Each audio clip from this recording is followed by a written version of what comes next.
जय हिंद, नमस्कार प्यारे साथियों। स्वागत है आप सभी का उत्कर्ष एकेडमी खिलचीपुर के ऑनलाइन प्लेटफॉर्म में। इस वीडियो में हम लोग दिल्ली पुलिस कांस्टेबल एग्जाम 2023 के लिए वेरी मोस्ट और इम्पोर्टेंट जीके एंड जीएस के टॉप 15 क्वेश्चन डिस्कस करेंगे। प्यारे साथियों, इस सीरीज का आज हम लोग 41वां पार्ट डिस्कस करेंगे। इससे पहले हमारे 40 पार्ट कंप्लीट हो चुके हैं। अगर बाकी के पार्ट आपने नहीं देखे तो प्लेलिस्ट आपको मिल जाएगी, जहां जाकर आप बाकी के पार्ट भी देख सकते हैं। और इस क्लास का डेली पीडीएफ आप हमारे टेलीग्राम से डाउनलोड कर सकते हैं। टेलीग्राम का लिंक आपको इस वीडियो के डिस्क्रिप्शन में मिल जाएगा। प्यारे साथियों, मैं आपको बता दूं, ये ऐसे क्वेश्चन है जो एग्जाम के अंदर कई बार रिपीट हुए हैं या फिर आगे आने वाली एग्जाम के लिए ये अति महत्वपूर्ण साबित होंगे। इसलिए एक भी क्वेश्चन बिना स्किप किए मेरे साथ आपको लास्ट तक बने रहना है। आज का पहला और मोस्ट इंपॉर्टेंट क्वेश्चन, बिरहोर नृत्य एक आदिवासी लोक नृत्य है, तो ये कहाँ का आदिवासी लोक नृत्य है? तो इसका राइट आंसर आपको याद रखना है झारखंड। ऑप्शन नंबर 4 इसका करेक्ट आंसर हो जाएगा। अच्छा, कर्नाटक के कुछ नृत्य मैं आपको रिवाइज करा दूं। करगा, लांबी और यक्षगान, ये तीनों नृत्य आपको याद रखना है। और पंजाब से आपको याद रखना है भांगड़ा और गिद्दा। और हिमाचल प्रदेश क्या हो जाएगा? झाली, छुरी और नाटी। अगला क्वेश्चन, क्वेश्चन नंबर 2 है, भारतीय संविधान का अनुच्छेद 26 निम्नलिखित में से किससे संबंधित है? तो प्यारे साथियों, भारतीय संविधान का अनुच्छेद 26 याद रखिएगा, धार्मिक मामलों के प्रबंधन की स्वतंत्रता से संबंधित है। यानी ऑप्शन नंबर 4 इसका राइट आंसर हो जाएगा। अगला क्वेश्चन, मनुष्य के लिए किससे ऊपर का शोर शारीरिक रूप से दर्दनाक हो जाता है? तो इसका राइट आंसर हो जाएगा 80 डेसिबल। यानी 80 डेसिबल से अधिक का जो शोर होता है वो शारीरिक रूप से क्या होता है? दर्दनाक होता है। अगला क्वेश्चन, प्रसिद्ध पुस्तक Indira India's most powerful prime minister किसके द्वारा लिखी गई है? तो ये पुस्तक जो लिखी गई है, याद रखिएगा, सागरिका घोष के द्वारा लिखी गई है। ऑप्शन नंबर 4 करेक्ट आंसर हो जाएगा।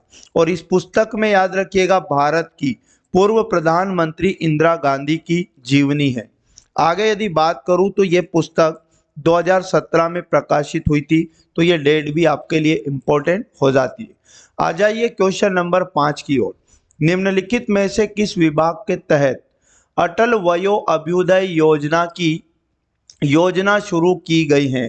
तो उस विभाग का नाम आपको याद रखना है, सामाजिक न्याय और अधिकारिता विभाग। इसके द्वारा जो योजना शुरू की गई है उसका नाम आपको याद रखना है, अटल वयो अभ्युदय योजना। अगला क्वेश्चन, भारत में राज्य के महाधिवक्ता की नियुक्ति कौन करता है? तो हर राज्य में एक महाधिवक्ता होता है और इसकी नियुक्ति याद रखिएगा राज्य का राज्यपाल करता है। यानी ऑप्शन नंबर 1 करेक्ट आंसर आपको याद रखना है। अगला क्वेश्चन है हमारे पास, ओरछा के ऐतिहासिक शहर की स्थापना 16वीं शताब्दी में हुई थी और निम्नलिखित शासकों में से किसके द्वारा की गई थी? तो ओरछा की स्थापना 16वीं शताब्दी में आपको याद रखना है, रुद्र प्रताप सिंह। ऑप्शन नंबर 1 इसका करेक्ट आंसर हो जाएगा। अगला क्वेश्चन है, भारत में सबसे बड़ा संग्रहालय कहाँ स्थित है? तो प्यारे साथियों, भारत में सबसे बड़ा संग्रहालय याद रखिएगा कोलकाता में स्थित है। ऑप्शन नंबर 3 इसका राइट आंसर हो जाएगा।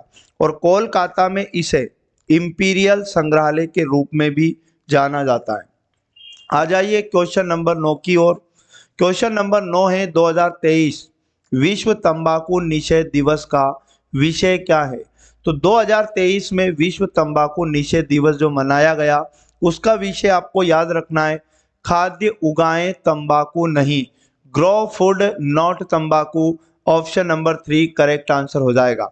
अब मोस्ट इंपॉर्टेंट चीज आपको ये याद रखना है कि विश्व तंबाकू निषेध दिवस मनाया कब जाता है? तो ये प्रत्येक वर्ष 31 मई को मनाया जाता है। ये डेट भी आपके लिए इंपॉर्टेंट हो जाती है। क्वेश्चन नंबर 11, क्वेश्चन नंबर 10 माफ करिएगा, 2011 की जनगणना के अनुसार 2001 से 2011 तक की भारत की जनसंख्या में वार्षिक वृद्धि दर कितनी हुई? तो 2001 से 2011 तक भारत की जो जनसंख्या में वार्षिक वृद्धि दर हुई है उसका नाम आपको याद रखना है 1.64%। ऑप्शन नंबर 2 करेक्ट आंसर हो जाएगा।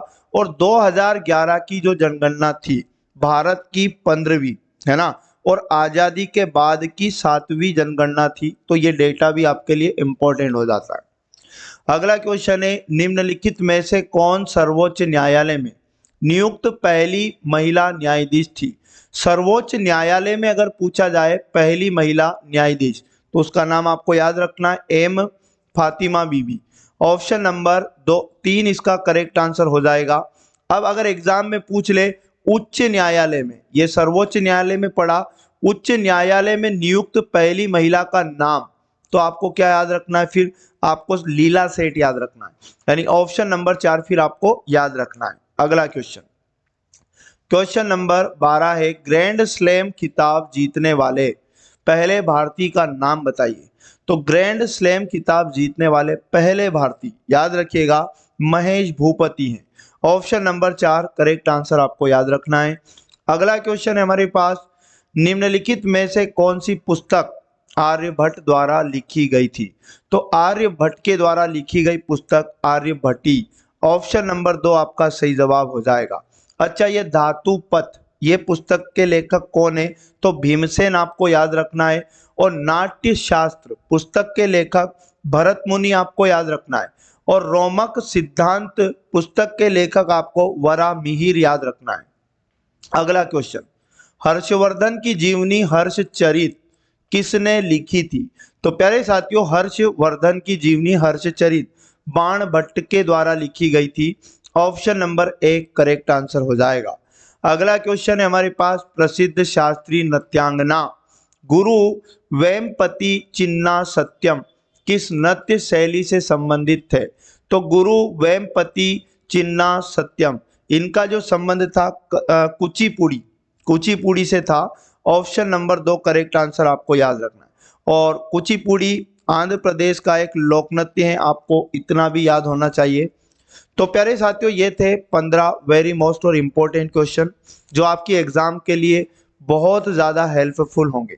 इससे पहले के पार्ट भी आप ज़रूर वॉच कर लें और उसके बाद पर डे इस क्लास को आप ज़रूर देखा करें। दिल्ली पुलिस कांस्टेबल परीक्षा 2023 के लिए मैथमेटिक्स एंड रीजनिंग के लिए हमारे यूट्यूब चैनल पर डे रात को 8:30 बजे मैथ रीजनिंग की क्लास भी होती है, तो आप उससे भी ज़रूर जुड़े और पेपर को कैसा आएगा लेवल ज़रूर आप जानें।